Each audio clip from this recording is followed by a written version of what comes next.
Imagine a world without cars. No traffic jams, no honking horns, no endless search for parking spaces. What if our streets were instead filled with greenery, bicycles, and people walking freely? Can cities truly survive without cars? In this video, we'll explore the concept of car-free cities, how they work, their benefits, and what the future could look like. For over a century, cars have shaped our cities and lifestyles, but they've come with a heavy price: pollution, traffic, and urban sprawl. Did you know that cars contribute nearly 24% of global CO2 emissions? Or that in most cities, 30% of urban space is used for roads and parking? Imagine reclaiming that space for parks, cafes, and community spaces. Going car-free isn't just about the environment, it's about creating better cities for people. As urban designer Fred Kent once said, "When we build for cars, we get cars. When we build for people, we get people." Some cities are already proving this transformation is possible. Let's travel to cities leading the way. First, Venice, Italy. For centuries, this iconic city has thrived without cars, relying on canals and pedestrian walkways. Next, Copenhagen, Denmark, where over 50% of residents commute by bike. The city's cycling culture and efficient public transport make cars nearly unnecessary. And then, there's Oslo, Norway, which has removed cars from its city center, replacing them with green spaces and walkable streets. Paris is taking this vision even further with its 15-minute city plan, designing neighborhoods where everything you need is just a short walk or bike ride away. These cities show that life without cars is not just possible, it's better. How do car-free cities work? So, how do car-free cities actually function? The key lies in creating an efficient and convenient network of alternatives to private cars. First, public transport is at the heart of these cities. Subways, trams, and buses offer reliable and affordable options for getting around. Cities like Tokyo and Zurich have perfected the system, making it faster and more reliable to take a train than to drive. The key is frequency, punctuality, and coverage, ensuring that public transport reaches every corner of the city. Next, micromobility plays a huge role. Bikes, e-scooters, and even electric skateboards have become popular for shorter commutes. Many cities are investing in bike-sharing programs, where you can rent a bike from one station and drop it off at another. In Copenhagen, this system has become so integrated that biking isn't just a transportation option, it's a way of life. Then there's urban design. Car-free cities are built around the concept of proximity. By creating mixed-use neighborhoods, people can live, work, and play within a small radius. Schools, grocery stores, parks, and healthcare are all designed to be accessible on foot or by bike. Paris's 15-minute city model is a shining example of this, where every essential service is within a 15-minute walk or ride. Another critical element is infrastructure. Wide sidewalks, dedicated bike lanes, and pedestrian-friendly streets make non-car travel not just possible, but enjoyable. These cities focus on human-centered design, creating spaces that encourage interaction and community building.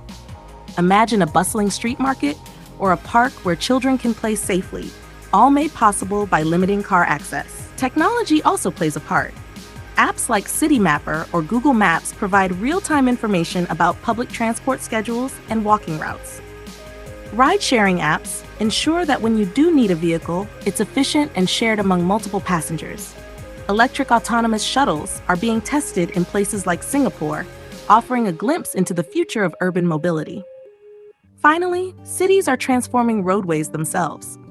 Highways that once carried thousands of cars are being turned into parks, plazas, and green spaces. Seoul's Cheonggyecheon Stream is a great example. A highway was demolished to restore a river, creating a peaceful retreat in the heart of the city.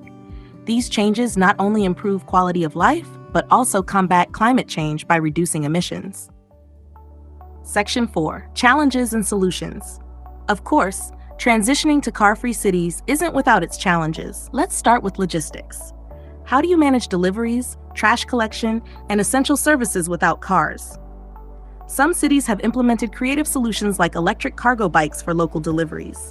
These bikes are quieter, more energy efficient, and can navigate narrow streets that cars cannot. For larger deliveries, certain hours are set aside for trucks to access specific zones. Another innovative idea is underground delivery systems. In some smart cities, goods are transported through underground tunnels, keeping streets free for people. Autonomous delivery robots and drones are also being tested as potential solutions to reduce traffic congestion. But logistics aren't the only hurdle. Changing people's mindsets is often the bigger challenge. Many of us see cars as a symbol of freedom and convenience.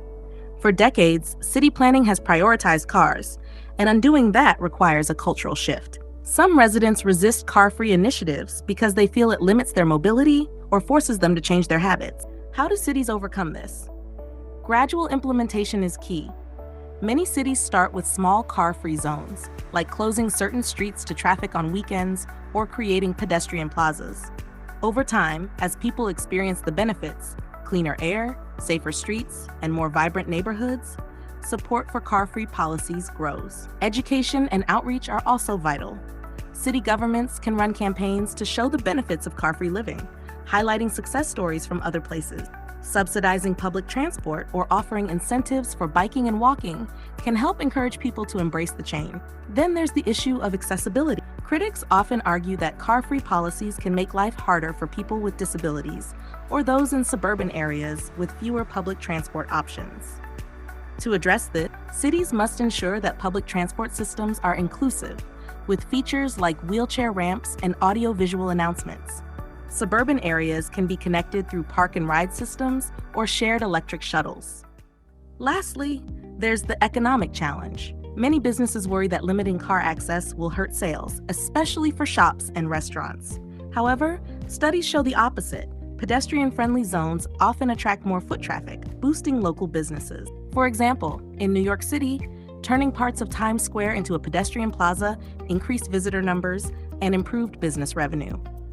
As Winston Churchill wisely said, "We shape our buildings, and afterwards, our buildings shape us." The same applies to cities. When we design them for cars, we create car dependency. But when we design them for people, we build stronger, healthier, and more sustainable communities.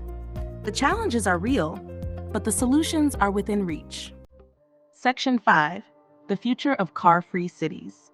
So what does the future of car-free cities look like? Autonomous electric shuttles, smart public transport systems, and walkable urban centers are on the horizon. Cities like Paris are aiming for the 15-minute city model, where everything you need is within reach. These innovations aren't just about reducing car use. They're about reimagining how we live in urban spaces. Cleaner air, safer streets, healthier lifestyles. This is the promise of car-free cities. Closing, call to action. Car-free cities are more than a dream. They're becoming a reality in many parts of the world. But what about you? Would you be willing to give up cars for a better urban future? Let us know in the comments below. And if you enjoyed this video, don't forget to like, share, and subscribe for more insights on architecture and urban innovation.